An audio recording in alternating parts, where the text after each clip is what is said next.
आरक्षण पे आए सुप्रीम कोर्ट के फैसले के बाद नजर नहीं आए आरक्षण बचाओ संविधान बचाओ का नारा देने वाले लोग। मायावती ने आज सुप्रीम कोर्ट के साथ साथ में कांग्रेस और सपा पर भी बोला हमला। मायावती की प्रेस कॉन्फ्रेंस ने चिंताएं बढ़ा दी हैं एसटी एससी के लोगों की। उन्होंने कहा है कि आपातकाल चल रहा है, इस इमरजेंसी काल में एसटी एससी ओबीसी के लोगों को अपने आप को बचाना होगा। आज की प्रेस कॉन्फ्रेंस से ये तय हो गया है कि कौन आरक्षण बचाओ या संविधान बचाओ की लड़ाई निरंतर लड़ सकता है और कौन संविधान बचाओ आरक्षण बचाओ का झूठा जुमला देने के बाद सरकार आने की बात करता है। नमस्कार दोस्तों, मैं सुनील और आप देख रहे हैं लोकनायक न्यूज। आज इस खबर में चर्चा संविधान बचाओ की, आज इस खबर में चर्चा आरक्षण बचाओ की, आज इस खबर में चर्चा देश में एसटी एससी के अधिकारों को किस तरह बचाएं उसकी। तो आपको मालूम है कि हाल ही में 7 बेंच की अदालत ने ये फैसला सुनाया है कि अब आरक्षण में उप वर्गीकरण कर देना चाहिए, जिस पर बसपा सुप्रीमो ने खुलकर कहा है कि ये आपातकाल है, ये आर्टिकल 341, 342 का खुला उल्लंघन है, ये अधिकार केवल राष्ट्रपति को है। मैं पहले पढ़ देता हूं कि आज की प्रेस कॉन्फ्रेंस में बहन जी ने क्या कहा, फिर अपन चर्चा करेंगे कि आखिर कौन संविधान बचाने की बात कर रहा है और कौन देश को बचाने की।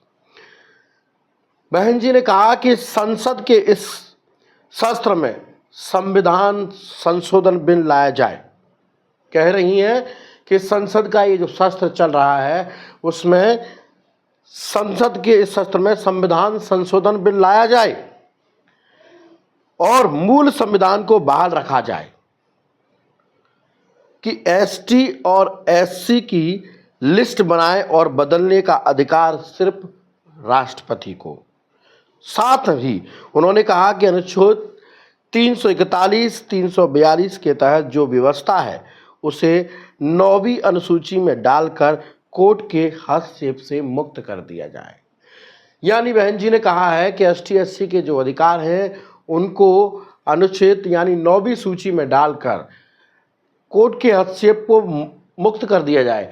बहन जी भी जानती हैं कि कोर्ट में जो फैसले आ रहे हैं वो खास करके इस व्यवस्था को चलाने वाले लोगों के फैसले हैं। उन्होंने ये भी सफाई दी है कि कांग्रेस और भारतीय जनता पार्टी के वकीलों ने तो और आसान कर दिया इस बिल को लाने के लिए कोर्ट को।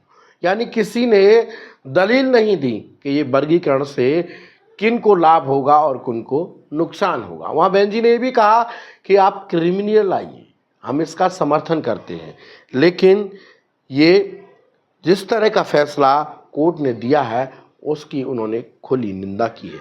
उन्होंने दूसरे पॉइंट में ये भी कहा है कि अगर ये नहीं किया जाता है तो आरक्षण खत्म हो जाएगा, सीटें खाली रह जाएंगी और सीटों को ट्रांसफ़र कर दिया जाएगा और उनको एससी एसटी की जगह को जनरल कैटेगरी से भरा जाएगा। ये बहन जी का आरोप है।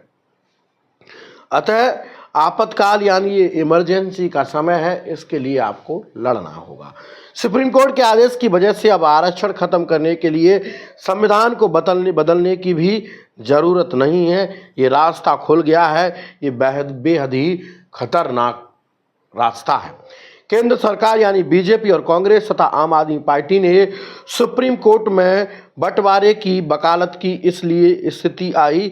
उन्होंने तीनों पार्टियों को कड़ी फटकार लगाई और कहा ये सब आरक्षण विरोधी हैं, यानी तीनों ही पार्टियां आरक्षण विरोधी है। उन्होंने ये भी कहा कि खास तौर पर हम तो पहले ही पन्नौती में आरक्षण के लिए संविधान जब कांग्रेस की सरकार थी उस समय भी बिल ला रहे थे और इसके लिए बिल में ये प्रावधान किए जाएं एसटी एससी के अधिकारों के लिए कि उन्हें किसी तरह से छेड़छाड़ न किया जाए, लेकिन उस पर भी सपा के उस सांसद ने कोर्ट में हंगामा किया और वो बिल संसद में रखने से पहले ही उस पर खूब ड्रामा किया और उसको रोका। उस वजह से उस समय वो बिल नहीं लाया गया, अन्यथा उस समय बिल लाया जाता तो आज यह दिन नहीं देखना पड़ता।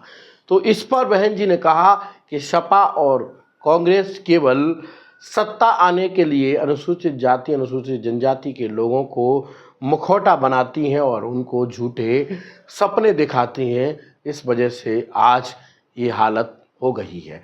अब एससी और एसटी के लोग किस पर भरोसा करें? आज सरकार या विपक्ष में बैठे उनके भी लोग चुप बैठे हैं। आखिर क्यों?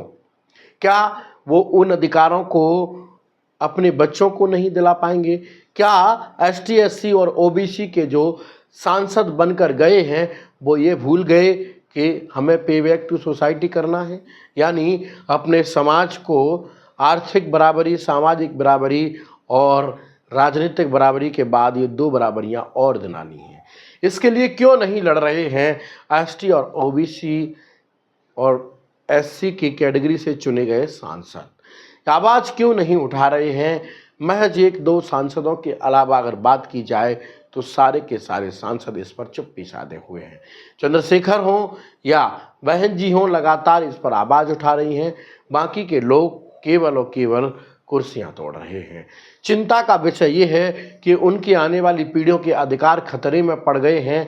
आपातकाल का समय है, ऐसे में अपने ही अधिकारों के लिए अगर वो नहीं लड़ रहे हैं तो आखिर ये समुदाय के लोग किस पर भरोसा करें?